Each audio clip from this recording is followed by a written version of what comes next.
Good morning, everybody. My name's Tess, if you haven't met me before. My talk really is around inclusion and prejudice. So if you're someone that sometime in your life has encountered either of those, you might be quite interested in what I'm talking about. I'm known as Tess. My real name is Teresa, but people only tend to call me that if I've been naughty. My other name is TC, and yes, that is my car parked outside. That was my maiden name when I was younger. So, yeah, randomly, now and again, you'll hear someone scream that across the room. That is definitely me too. Now, I can't stand for long, so I've decided to sit, because otherwise I'll be up and down like a yo-yo, and it's a bit distracting. And neither can I remember every single bit of this without a prompt, hence the paper, and you'll find out more about that as I speak. So some of you will know me already, or you'll pass my stand and know that I'm a laughter yoga teacher, I'm a coach, I'm a mentor, and I'm a trainer, and I've done various other things in my life too, but that's who I am now. And you can see from the title up there, that on the left there is me and my brother. I think I was 5 or 6 and he was 3 or 4 at the time. And that's kind of where life started to change a bit for me from that age on. And the one on the right, obviously, is to do with the pageant, and it was a charity event that we went to. Quite out of my comfort zone, all of that, which I'll come to in a moment. So before we start, these 2 pictures, these little girls, I just want you to have a look at. Obviously they're black and white, so they're quite old, as am I. And I'll come back to this later. So what I'm talking about really is a lifetime and my journey with prejudice, through fat bias particularly, to how I became a finalist in a UK beauty pageant. I also want to talk about how my experiences can be reflected on and related to business and networking. So some of you will know my story already from when I took up laughter yoga in an effort to exercise and help with my lipedema. Lipedema is a rare fat disease. It doesn't respond to diet and exercise, so basically my bottom half particularly is going to get bigger and bigger, heavier and heavier, so it does cause me a lot of problems. I also have arthritis, I have fibromyalgia, brain fog, hence all the paper and notes, because that helps me keep my place and let me tell you the story better. So I also have permanent back and shoulder injuries to add into that, and probably several other things that I really do not want to bore you with, but you get the picture. Basically life is sometimes difficult, and I have to find things around things that maybe other people don't. Up until I was 49, however, I believed what everybody else was telling me, and that was based on my weight and size. I was greedy, I was lazy, I was ugly, I was a liar, and I wasn't good enough. My BMI was the only thing people wanted to talk about, and actually that's not changed much, and the medical profession still do not want to find out more about lipedema or discuss lipedema, because there's no cure. GPs don't tend to be very interested. They like to fix things and get rid of you. They can't do that with me. And even though I wasn't lying about my diet and exercise, when you're told all your life that you are, you start to believe it. And that has a huge effect on your mental health. And I do feel that whatever the reason someone is overweight, the answer is not to castigate that person and to vilify them. The answer is to listen. There's always something more going on than what appears on the surface. So let me take you way back in time. My professional career was pretty much held back because of my size. I had to keep proving myself over and over. I was disbelieved by colleagues, managers and healthcare professionals about my eating, even though my bloods were good and I've never had raised cholesterol. And I'm often tested twice because healthcare professionals would not believe the results. In fact, this happened again last week. So I had to go along for a whole lot of tests that were all fine because the person in front of me would not believe that I could be normal in other ways. Way back when, I used to walk for miles, maybe 10 miles a day, to and from work.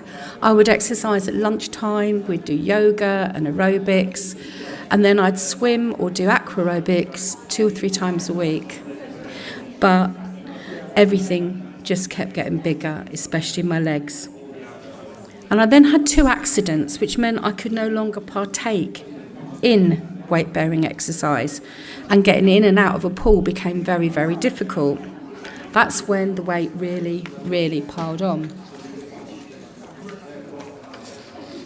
How I looked led people to make assumptions, interviews and promotions particularly.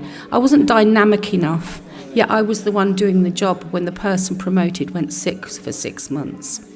I was pipped to the post more times than I can possibly tell you. I didn't answer blah blah this question. I wasn't asked that question. Or in one interview, the people in front of me actually said to each other, "I don't think she'll fit behind a desk." And this is all true. Comments such as, "You have such a pretty face, if only you'd lose weight." No, I am pretty. I just happen to be fat too. And there's nothing wrong with that. It's not against the law to be fat. The constant, "Oh, have you ever tried dieting? Have you tried this diet?" No, of course I haven't. I've never looked in a mirror. I've never been to a diet club. Of course I've tried all those things. They don't work for me. Don't assume. Then there is, "I could change your life with," insert shake, drink, supplement, exercise, coffee, any of those things. And the unsolicited private social media messages I get, there are some real doozies. The liberties people take because they think that because of your size, you're probably a bit thick and lazy and greedy. There might be a few well-meaning ones, and some things might enhance my life, but if you don't know my condition or who I am, how can you possibly make that statement? You're making a presumption purely based on my size. It's back to not knowing the person you're talking to, which often people do miss. Or rather, some keen are not listening to the short, fat woman. What would she know? She can't even control her weight. So I want to ask you, does prejudice cloud your judgment? Are you truly inclusive? Whether choosing an employee, someone to work with, someone to buy from, do you make snap judgments based on what someone is wearing, what they sound like, how they walk, whether they've got tattoos, or whether they're in a wheelchair, whether you like their hairstyle? You wouldn't be human if you didn't. It's normal to make those judgments, but you should have an instant check back on your initial thought. Is appearance alone an indication of capability? Plus, of course, not all those things on the list are covered by legislation, and those that are, quite frankly, are not followed up. There are still buildings without adaptations, meeting and networking in inaccessible places, new pathways and pedestrianisation without consulting with the disabled community, resulting in lack of access for many. And I know this has happened in many places in London, like Camden. I think Liverpool or somewhere like that is doing something similar. It effectively takes all access away from someone that has different needs because they haven't spoken to different types of people with those needs. So I would hope that most people here know the legal parameters for discrimination, and I would hope that no one in here would cross those lines. But fat discrimination and fat shaming, it seems that the media and the general public think it's okay to do, because there's no law against it, is there? And it's only talking about these useless, fat, lazy, silly people. Sadly, in the current world we live in, we seem to be going backwards with open abuse to anyone different, including the disabled. In my time, I have been shouted at for using a disabled space, even with my badge clearly displayed. I've been stared at while I'm trying to get in and out of my car, and I'm not very elegant because it's difficult for me to get in and out of my car. I've been spat at. And on the day I first used a walking stick, was told to go away and die by someone, a professional woman in a suit, who thought I was too slow. So recently I finally gave in, and my husband bought me a mobility scooter to enable me to partake in more things and the long walks that I used to love and do regularly, so that I'm no longer just sitting in a cafe somewhere waiting for other people while they live life. I'm still getting my head around that, and that's quite hard, and I still feel vulnerable to abuse for being lazy. But other than fly a flag on the back of my mobility scooter with my conditions on, I'm not sure what else I can do to avoid it.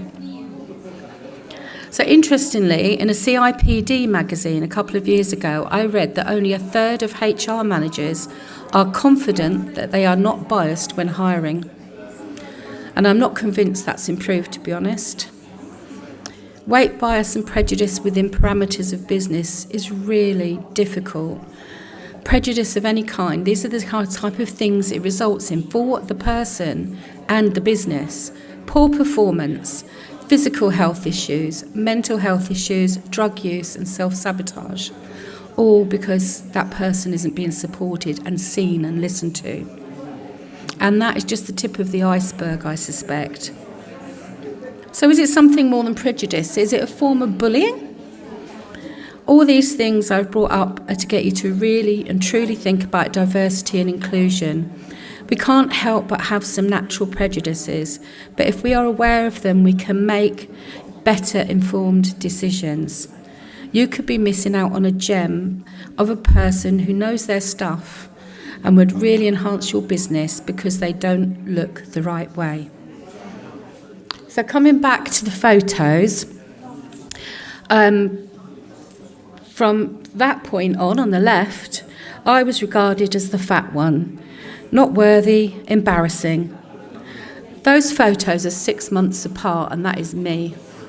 They were given to me by my nan, and she'd written the dates on the back.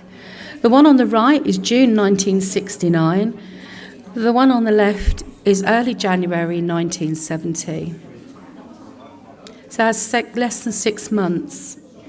No one thought to ask what's happened. I was just told that I was secretly eating, which couldn't happen in our house. Back then, we didn't have a lot of money. What food there was counted, and there was no biscuits or chocolate in the house. It just didn't happen back then. But nothing more came of that. It just got worse. So that was quite lonely and sad. And it wasn't that I didn't have friends. I had a lot of friends, but I just felt alone despite them because I was different. My legs weren't skinny in socks. They were really chunky, and I felt awkward. I had to wear adult clothes at about 9, 10, and they had to be shortened because I'm short anyway, so at that age you can imagine. So it became very difficult. So you might ask, how did I get over all those experiences? And I've only got up to age 9. Well, that's ongoing. You can't get over a lifetime of feeling hurt and the injustice about your plight overnight. But hanging on to it isn't an option either. It's another form of self-harm. When you've been told that you're not good enough, a lot of times stepping back and questioning it and doing things to prove yourself are good enough is crucial. And out of that was born the need for me at just coming up to the age 50, I decided to start stepping out of my comfort zone. And I decided that every year I'd have a fear that I was going to challenge. So my first challenge was a solo writing trip. And it was a songwriting trip to France. And it was the catalyst of me realising I could be so much more than I was allowing myself to be. And it may not sound like much, but at the time I had a hole in my leg and my case was actually mostly bandages. I was travelling alone because my husband couldn't get time off work. I was let down by BA Disability Services and the plane was cancelled as I sat on it and they forgot about me. So all of the flights had gone and I missed the first day of my course. So I was starting at a disadvantage to start with. So it was all incredibly daunting. I can't write music. I haven't sung since I was in school in the choir, but someone convinced me to go because I write poetry. So I took my book of poetry with me. And by the end of that weekend, not only did I get there despite all the obstacles, I had written 2 songs in the glorious sunshine with amazing people around me that believed in me. And I had to perform at the end of the course, which I didn't know about until I got there. I did it, all in front of the first person I'd ever seen live at age 16, Dean Friedman, who is now a friend who I see every year, who I will never forget the kindness that he showed me. So that was the first thing I did. So that's me up on the stage there with Ed, who kindly wrote the music for me. I sort of hummed it and he wrote it down and played it, and he got up on stage to bolster me up and get me there and get me going. And from there I started working on who I am and believing in myself and my abilities. And I've always been quietly spiritual. And when we originally moved to Lincolnshire in 2014, I seemed to meet person after person who was like me and understood me, knew where I came from, and might have even known where I was going. And along the way, I found laughter yoga. And that was because I couldn't find anything else that I could do exercise-wise. And I'll be honest, the first time when I went, I thought, this is going to be dreadful. But at the end, I felt better. And my development training background kicked in, and I wanted to know why. So when the person said to me, I'm doing a course next week, would you like to train to be a laughter yoga teacher? I did it. That was my thing to fear that year, and I passed, and I've been doing that since 2017. And it's given me a whole new lease of life. It's helped me have a more positive outlook. It's changed my mindset. It's made me healthier. Contrary to my bodysuit, it really has made me healthier. Most ladies I know at my stage of the disease are in wheelchairs. And although I've now got a mobility scooter, I still try and walk as much as I can. So the other picture there, the bottom left, is us attempting to break a world record. That was my thing to fear that year. My husband dared me to join a competition for plus-size models in London for a fashion brand. And I got through to the final for it, and that's all of us there modelling, me modelling. Hilarious, 5'2". There I met a lot of ladies that did pageants, and I was invited to quite a lot of pageants through that, and I really wasn't sure if that was my thing.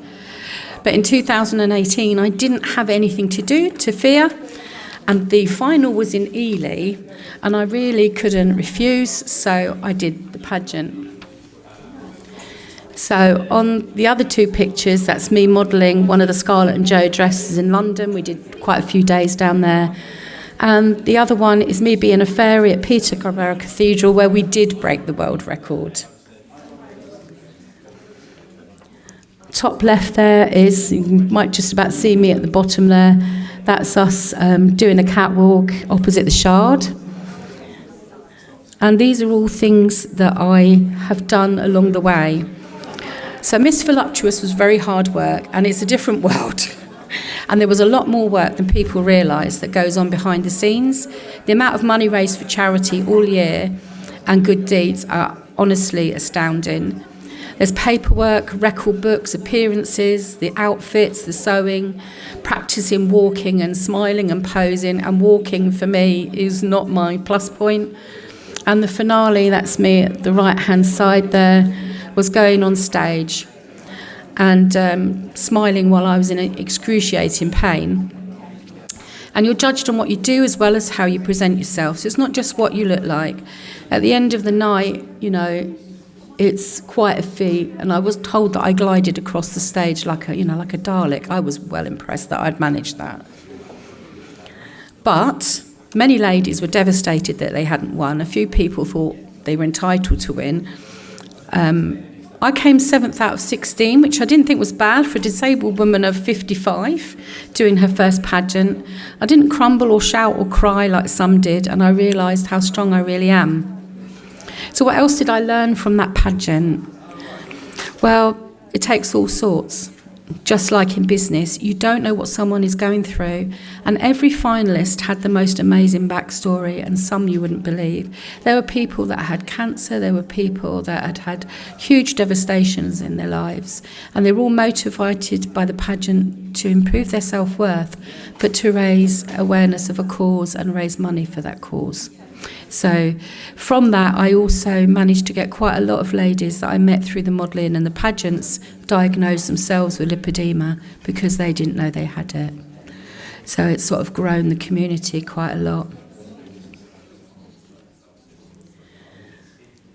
And then the one in the pool is me with my sisters and some of my nieces. We went off on a girls' holiday. I was really worried about it, again, let down by the assistants. But I did it, and I went for the first time in years on a holiday, and I got in the pool and enjoyed myself. And the last one of me standing there in the shorter dress, and I don't show my legs. Until I did the modelling, I hadn't shown my legs for 25 years. I hadn't worn a dress that was that length. That's actually at the Café Royal where they took us twice. So the laughter yoga, so from that, from being quite shy and not doing anything, I've appeared on TV a couple of times. I've done Radio 5 Live talking about lipedema. I've chaired an international conference. I've led laughter yoga in parks, factories, offices, on radio and in mental health wards, and in care homes, which is what I was doing this week. I also kind of became a bit of a phoenix with my writing. I've written since I was very young, and I've started writing properly again, and in 2023 I won the Froome Writers in Residence competition, and all of these things I wouldn't have been doing 13 years ago. So all I want to say, as in the pageant world, do in the business world. Look at the whole picture. It's not actually about a woman in a swimming costume with shiny white teeth and an hourglass figure. It's about hard work, dedication, campaigning for a cause and being true to yourself. And go on what people do or demonstrate, not on what they look like or sound like, because that's how you unearth gems and find true friends and true people who will support you. And above all, I want to say, be kind. And if you don't win a crown, wear your own. Thank you.